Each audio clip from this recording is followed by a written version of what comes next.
जहां इराक के कुर्दिस्तान में विध्वंसक ड्रोन हमले हुए हैं। सुलेमानिया में कुछ ठिकानों को दहला दिया गया। भयंकर विस्फोट में इमारत कैसे हुई तबाह, देखिए तस्वीर।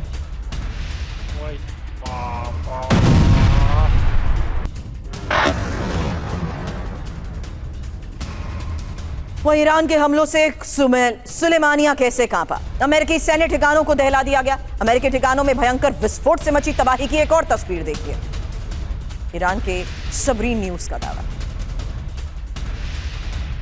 अब इराक के इरबिल में ईरान की एयर स्ट्राइक को लेकर खबर है। इरबिल के स्ट्रैटेजिक ठिकानों पर यह हमले हुए हैं। इरबिल में सी-रैम एयर डिफेंस एक्टिव है और ईरान के कई ड्रोन्स को तबाह कर दिया गया। वर्ल्ड सोर्स न्यूज का दावा।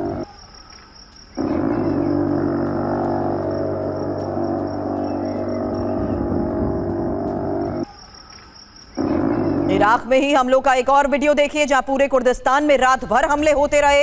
इरबिल से सुलेमानिया तक कुर्द इलाकों में कोहराम मचा रहा और कुर्दों के कई वेपन स्टोरेज धमाकों में तबाह हो गए।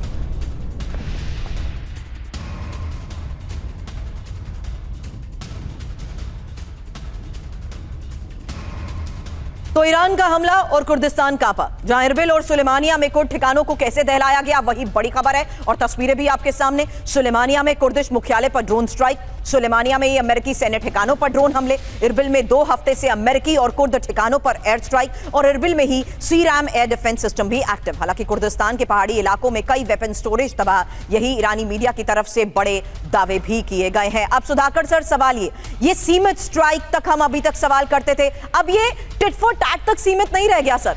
क्या हम ये मान लें कि जिस स्तर पर अभी ऑपरेशंस हो रहे हैं उसमें प्रोलॉन्ग एस्केलेशन फेज की शुरुआत हो चुकी है सर?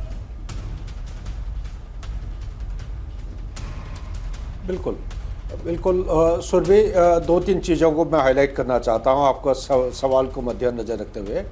नंबर 1, अमेरिका ऐसा एक स्थिति पे आ चुकी है जिसको हम कहते हैं अंग्रेजी में एस्केलेशन एंट्रैपमेंट। ये पहले से बोलते आ रहे हैं, अभी भी कह रहे हैं, लेकिन अभी जो एस्केलेशन हो रहा है ये देखिए, अगर यहाँ पे सवाल उठता है क्या डोनाल्ड ट्रंप ऑफ रैंप ढूंढ रहे हैं, क्या उनको चाहिए, वापस जाना चाहते हैं? मेरे विचार के मुताबिक इनको वापस जाना नहीं है। अगर वापस जाना होता तो एमओयू जो 17 जून को साइन हुई थी, ये बहुत बढ़िया बेहतरीन तरीका एक मिला था, तो एक उसका फ़ायदा उठाते हुए ये सबको वाइंड अप करके वापस चले जाते हैं।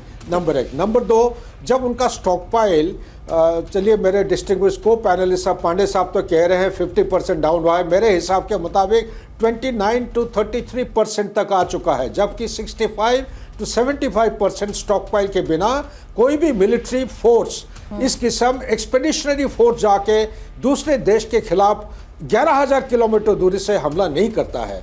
तो इसलिए आज के दिन में 29 to 33% स्टॉक पाइल डाउन होने के बाद कोई भी ऑफेंसिव एक्शन लेते हैं, ये एक, मैं कहूँगा ये एक सुइसाइडल मिशन है। It is highly hazardous and dangerous for him. तीसरा चीज़ मैं यहीं पे कहना चाहता हूँ, ये और कुछ कारण है जिसको हम चर्चा नहीं कर रहे हैं, हिडन एजेंडा। इनका इच्छा यही है, चाहे मिड टर्म इलेक्शन हो ना हो, चाहे कुछ भी आउटकम हो, वो हार भी जाते कोई फ़र्क नहीं पड़ता है, लेकिन उनका वो एजेंडा जब तक पूरा नहीं होगा तब तक इसी तरह फ्लिप फ्लॉप, साइन और कॉस थीटा की तरह पानी की जो तरंग होता है, इसी तरह कभी ऊंचे पीक लेवल पे, फिर ठंडा हो जाएंगे, बातचीत का माहौल पैदा करेंगे, फिर उसको पिकअप करेंगे, इसी तरह वो चलते रहेगा। मुझे मेरे अंदाज के मुताबिक ये लड़ाई अभी समाप्त होने नहीं जा रहा है।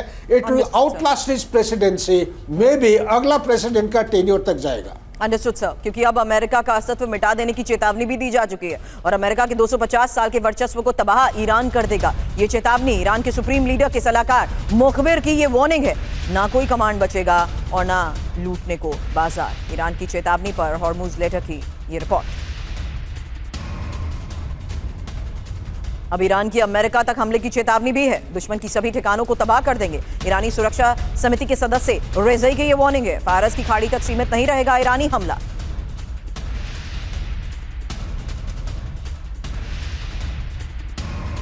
आक्रामक ईरान, बैकफुट पर अमेरिका। हालांकि ईरान के अधिकारी और नेता अमेरिका को सीधे धमकी दे रहे हैं। ईरानी सुरक्षा समिति के सदस्य रेज़ई ने अमेरिका तक हमले की चेतावनी दे दी है। फारस की खाड़ी से आगे अमेरिकी बेस पर हमले की ये वार्निंग है और ईरान के सुप्रीम लीडर के सलाहकार मुखबिर की ये चेतावनी, जहां अमेरिका के 250 साल के अस्तित्व को तबाह ईरान कर देगा।